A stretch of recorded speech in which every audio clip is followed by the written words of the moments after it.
Hi everyone! Welcome to the Empath Tarot Guys, another love reading, timeless and general. Take what resonates lang po. Maybe some part of the reading makaresonate kayo, some part of it hindi. Tignan natin ngayon kung anong love connections, lessons in life, and guidance ang ating mababatid sa reading na ito. Mga aral at gabay sa buhay, pag-ibig. Tignan po natin ngayon. Spirit guide, send me messages. Anong love connections ito? Lessons in life and guidance ang nais yung ipabatid. Mga aral at gabay sa buhay, pag-ibig. Messages pa. Okay. I think enough na to. Ito yung pinaka Four of Wands.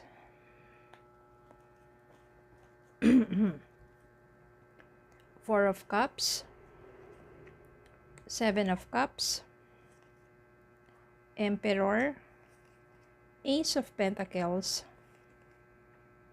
Hermit, Eight of Pentacles, Ace of Swords, Two of Pentacles, Page of Wands, Hierophant, Three of Swords, Nine of Cups. Okay. So, I can sense here na maaring this is a married couple. Ito ay isang married couple na kung saan merong dumaan na pagsubok sa kanilang buhay. Which is, merong kasing isa sa inyo, either you or your person, sobrang busy. Two of Pentacles. Sobrang busy ng taong to.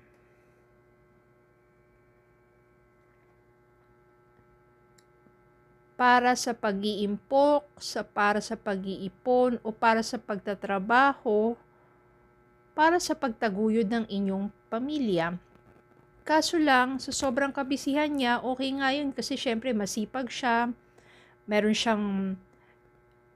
siyang goal, 'di ba? Para maging financially stable and may karoon ng financial freedom. So, yun yung talaga yung pinagtutuunan ng pansin. Nakalimutan niya dito na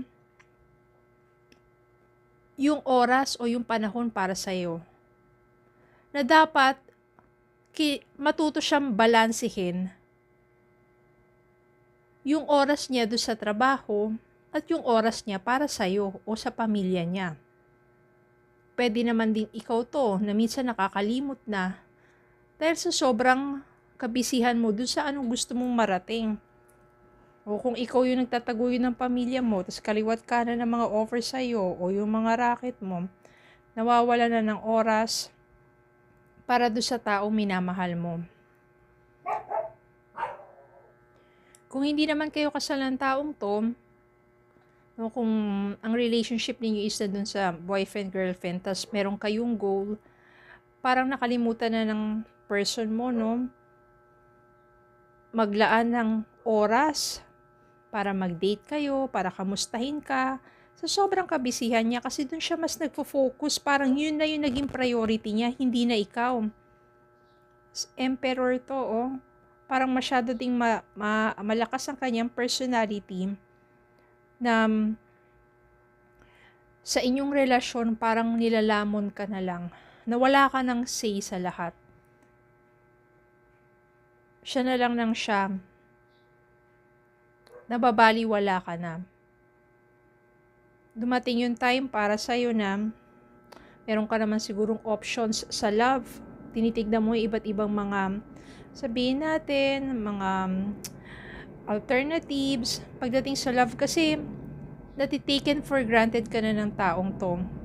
At sobrang sakit para sa'yo yung pakiramdam na parang nababaliwala ka na sa relasyon na to.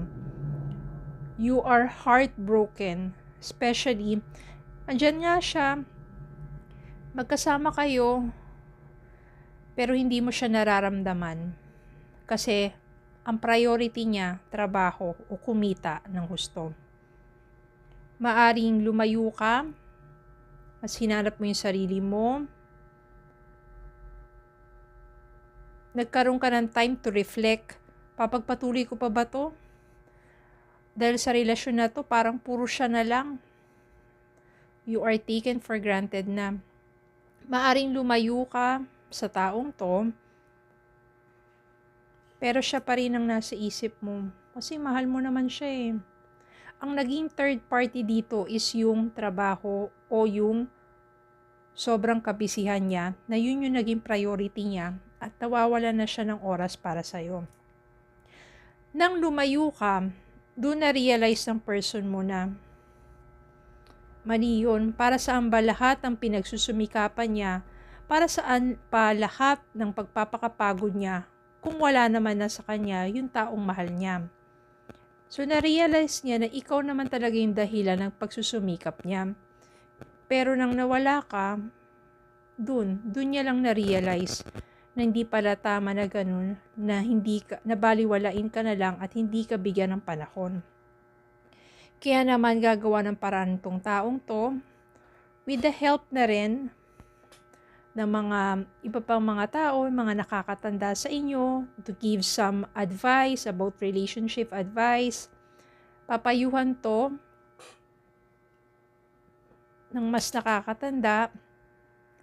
Maaring pagsabihan siya na mahalaga sa iyo ang taong yun in order for you to have a successful relationship. Kailangan balansehin mo yung oras mo sa trabaho, sa priority mo na ganun, at i-priority mo rin siya, di ba? Makakapag-reflect siya, makakapag-isip-isip siya, magkakaroon ng clarity sa kanyang isipan na oo nga, diba, mahal mo yung mahal niya, mahal ka niya, at ikaw yung gusto niya makasama na pangmatagalan, wala nang iba, at lahat ng ginagawa niyang pagsusumikap ay para sa'yo din. Pero kung mawawala ka sa buhay niya, para saan pa lahat ng yun?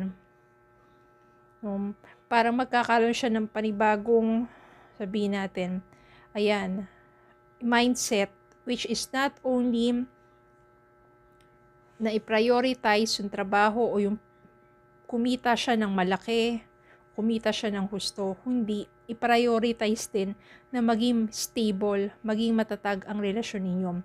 Kaya yung Ace of Pentacles dito is an opportunity para naman lumago naman ang relasyon ninyo. Hindi yung lumalago nga siya dahil marami na siyang achievements, ang laki ng kita niya, pero wala ka naman sa tabi niya. Magkakaroon dito ng reunion. Babalik itong taong to na nangangako na hindi ka na niya babaliwalain.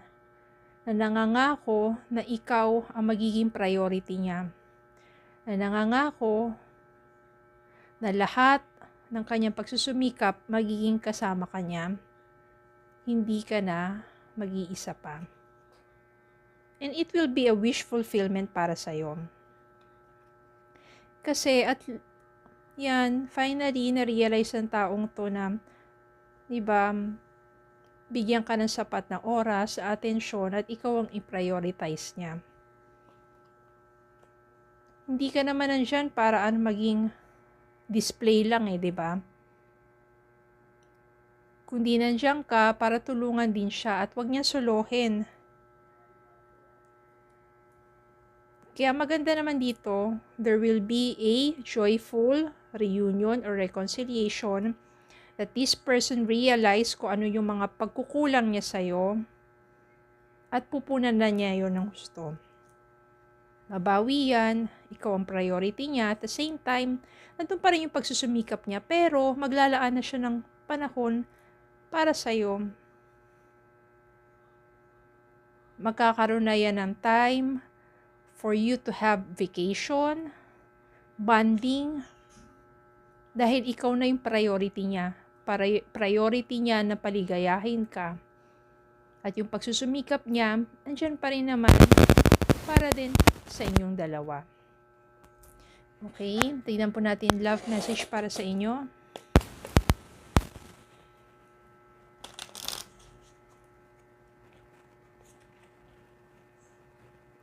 magnetic connection. There is a very strong pull and intensity that draws you to this person.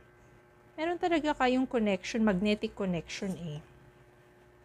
Leave your fears behind. They are stopping this relationship from blossoming. Yung fears, ang nag-stop dito na mag-blossom is yung hindi niya nababalanse yung panahon niya between you tsaka doon sa trabaho niya. Pero, nagkaroon na nga ng time for this person to realize yung mga pagkukulang niya at babawi naman ito. You deserve love, you are lovable. Because you deserve love. At yun naman yung pararamdam sa'yo ng taong yun. You deserve love. Kaya mas mararamdaman mo na yung love niya by giving you enough time and you will be his most priority. Okay? So, ganun lang po minsan talaga nararanasan niya sa isang relasyon. Ang importante, natututo ang tao at bumabawi sa taong mahal niya. Okay, so yun lang po. Maraming salamat po for watching. Please don't forget to like, share, comment, subscribe, follow me on Facebook and TikTok. Have a good day po and God bless.